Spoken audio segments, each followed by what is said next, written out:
How are connected platforms helping aid pain points? Saudi Arabia is doing its transition, manpower or input contracts to output contracts. How did you arrive on Facilio? Oh, wow, that was a long process. Was there a learning curve for your workforce when it came to a platform like Facilio?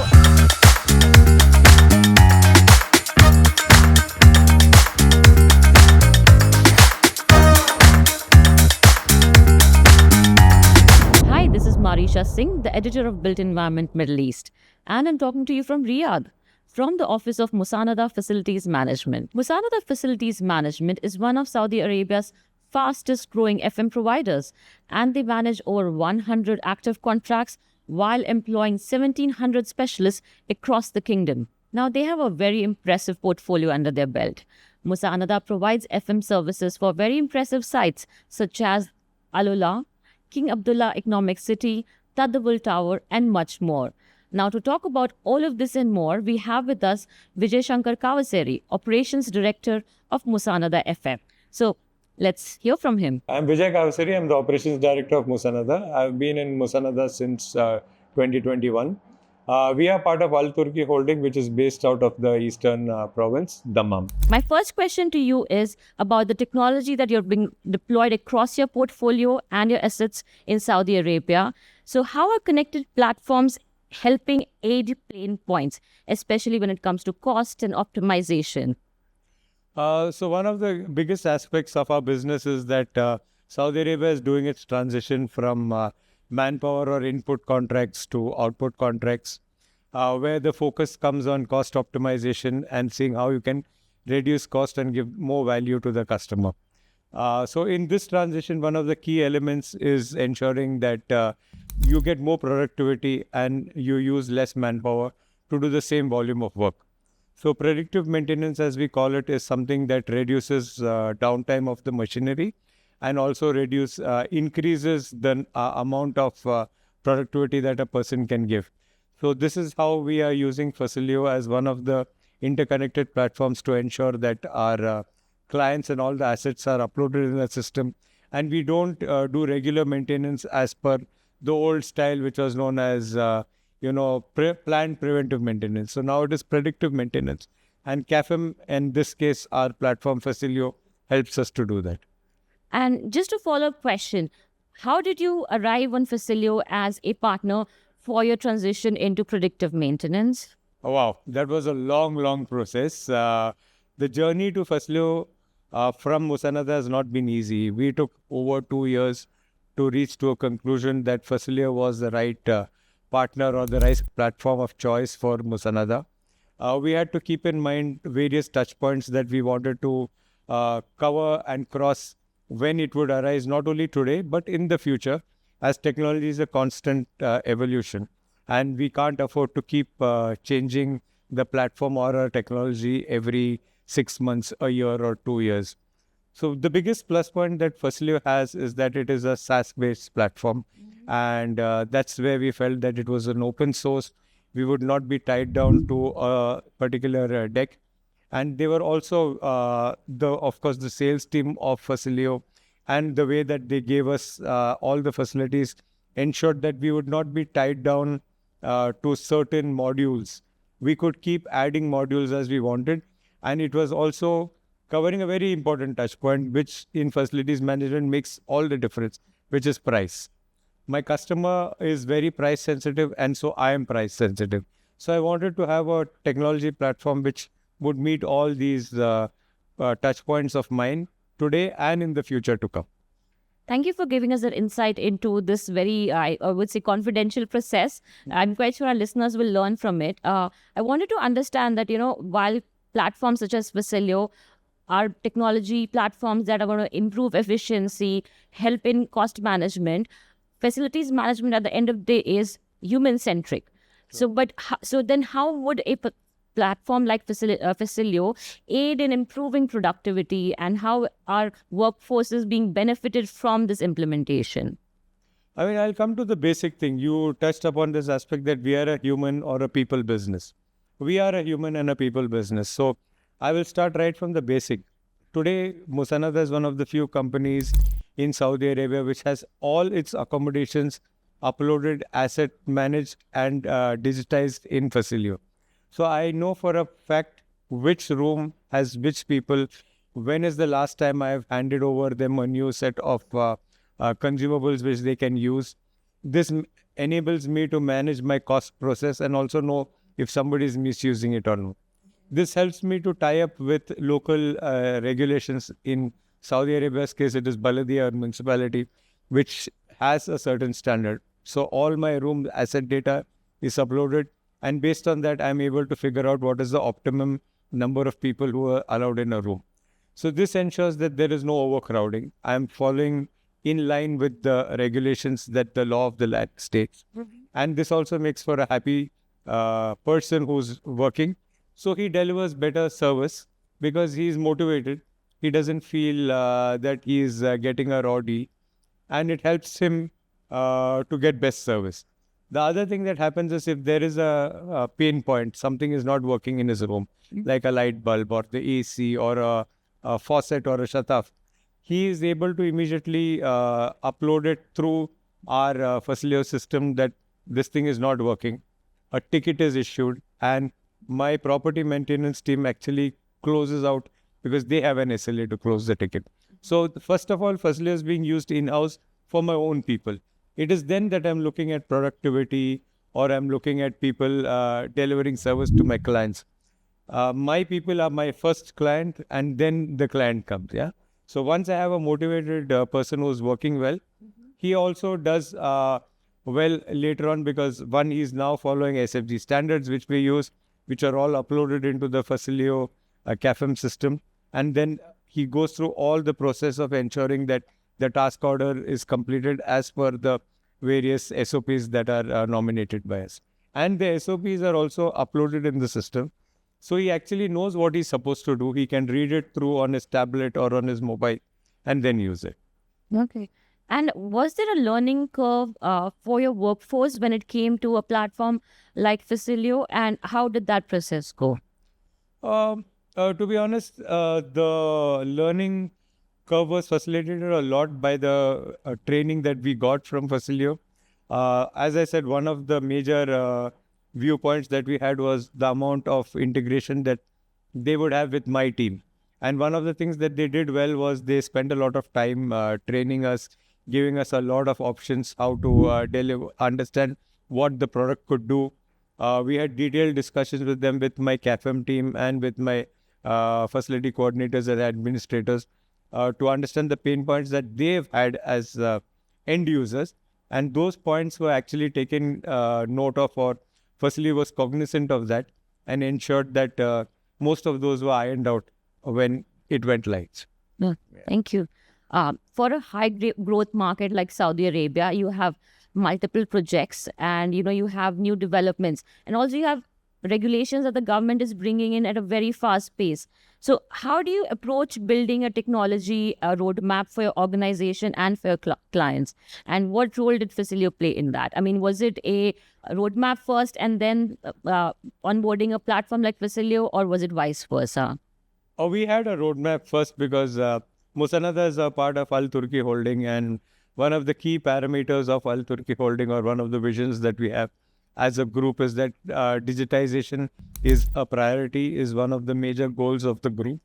And so we have actually a senior vice president who is in charge of digitization.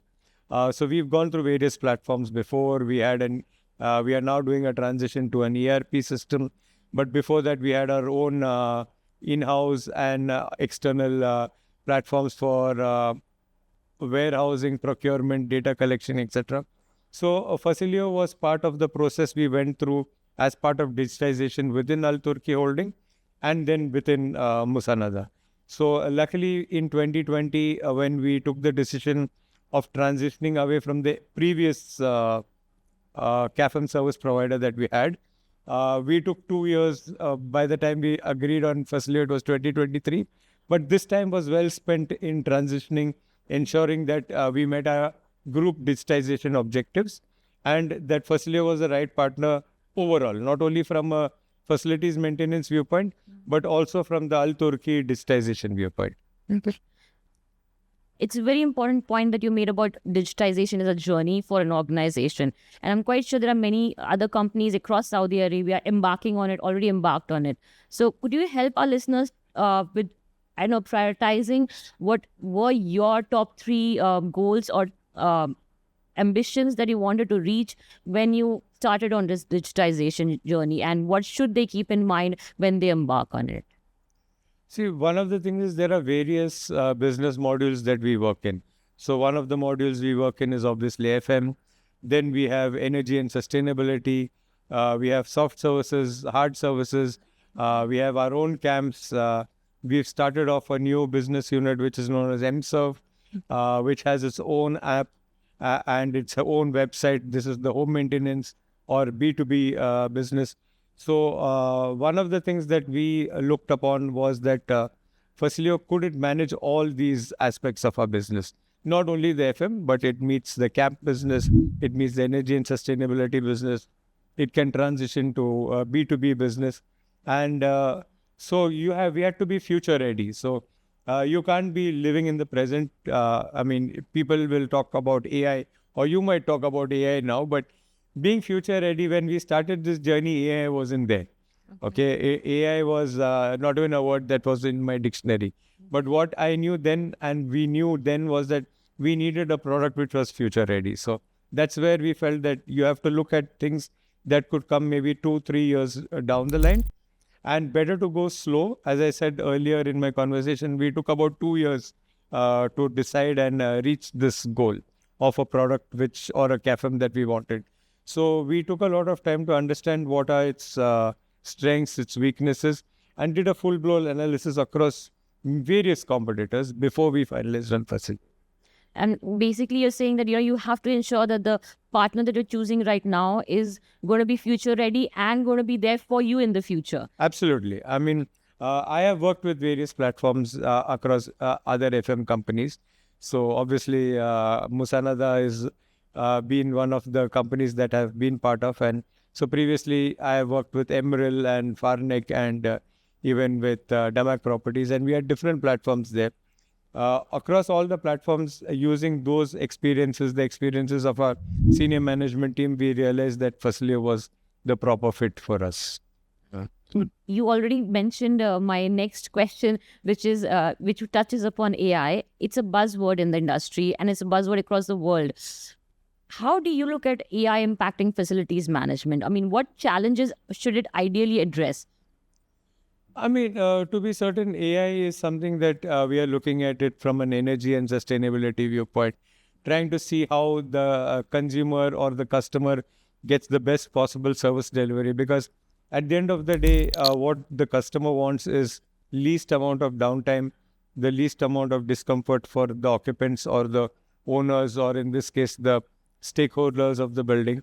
And any process which simplifies the work that we can do or amplifies the speed with which we can perform the same task that we are doing today is what AI should strive to perform.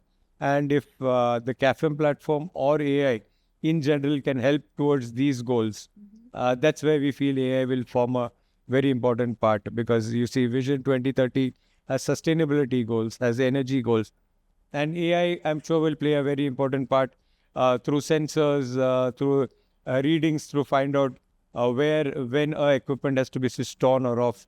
So that is where we see AI as playing a very important role. And while the technology is super new, I'm quite sure there are going to be challenges galore when it comes to adoption. Are you foreseeing these challenges? Not very confidential information, but from our perspective, we do a lot of interaction, dialogue with Facilio on a day-to-day basis, because as I said earlier, one of the things that we have with them is that you keep adding modules. We want to add certain new add-ons or clip-ons, as we say. And for that, discussions happen. And so I'm sure that as time evolves and we want to get into AI, or we want to use more of the latest technologies that come, we would be speaking with Facilio. In your opinion, I mean, mass market AI understanding is about ChatGPT, right? And it's so-called iterations. You have Gemini and you have Copilot, etc. For you right now, where do you see the most quick uptake, especially in the FM industry, that, actually having to, take them and, sort of hold their hands, so to speak, when it comes to AI tools? We feel AI can be very good one for training. Okay. Second, we feel is that, SOPs today, a person can look manually, and we have put all my SOPs up in my tablet or in the mobile.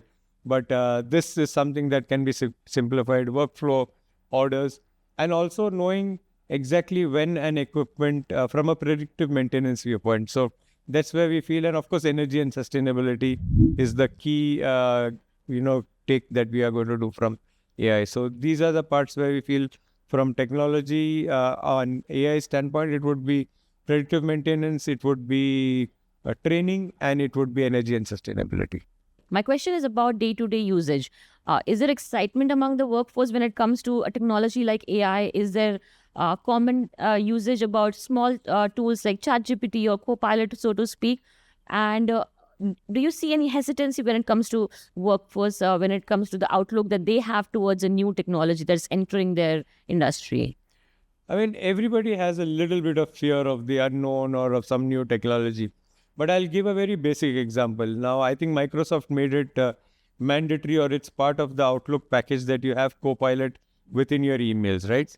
Now, every email that I write, I usually use Copilot to see whether I'm giving a right answer, whether it is professional, whether it's personal.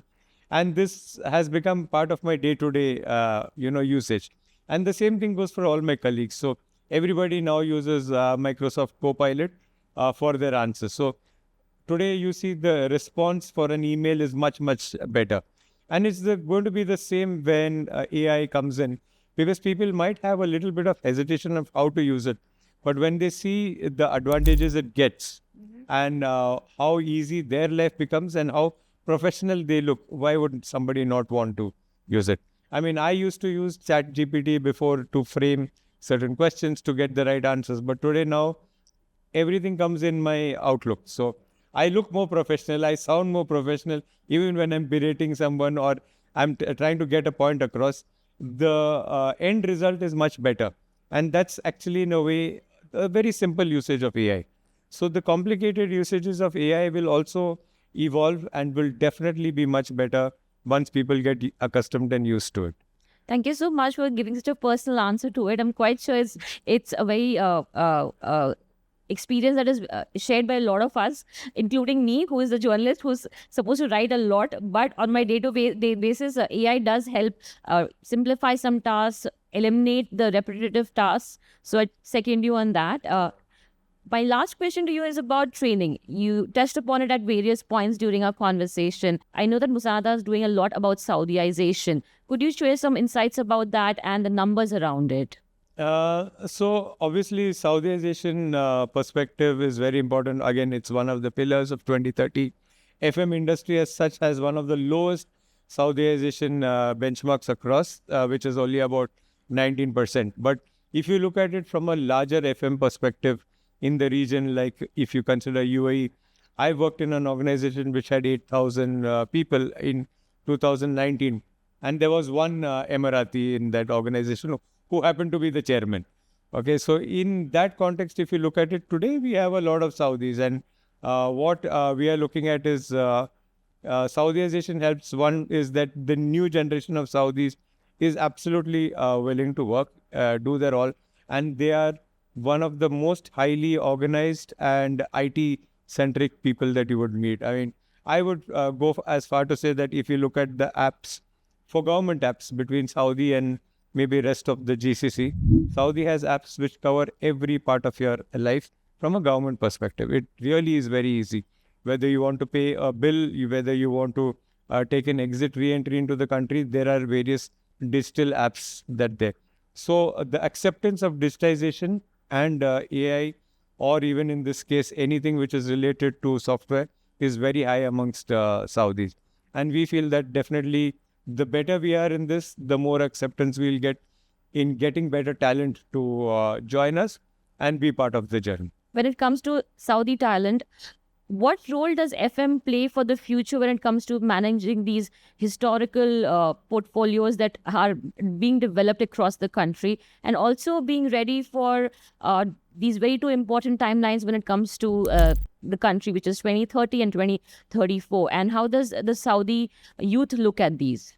Yeah, so Musanada, as part of Al Turki Holding, is associated with a variety of Saudization programs. So recently we tied up with Azam, which is a public investment fund initiative to train Saudi talent for important roles like hospitality and for facility management in the field of safety. So we've recruited 15 Saudi safety officers who are now undergoing a 6-month course at the Azam Academy and will join us in our health and safety department. So we manage guests from various companies like Diriya, RCU. So where the customer experience has to be a Saudi giving it to a Saudi. So you have ushers, you have guest relation officers, you have various people who understand the Saudi experience of hospitality.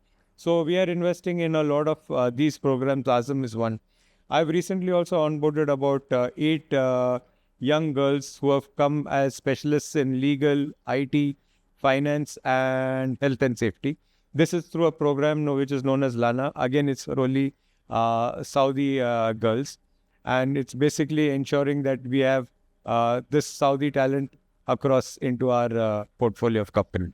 And so basically, you're making a huge chunk of them future ready for very important milestones that this country has to basically service when it comes to the Expo 2030 and FIFA 2034. And I'm glad to know that the Saudi talent is being absorbed into the workforce in a way that they will be key stakeholders of such events in the future. Absolutely. Like there is also another example which is actually more relevant for me. So I manage a city which is known as Alola, which is in the north of Saudi Arabia.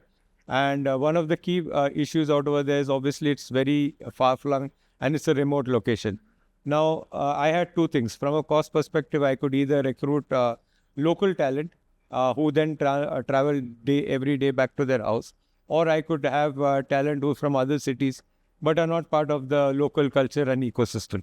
So we have more than 100 Saudis working for us from the city of Alula in various key positions like FM administrator, guest relations officers, call center, and ushers, etc. Because they, one, understand the region, they understand what they are talking about, and it's part of their heritage and culture.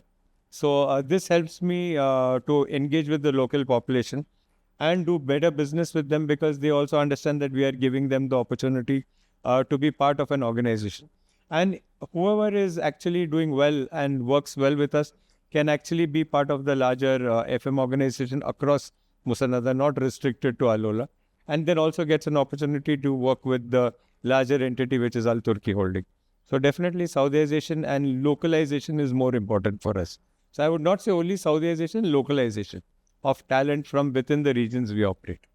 Wow. So you've given a great insight into your operations from a technology perspective and a workforce perspective. So thank you so much for talking to us, Mr. Kavasari. Thank you.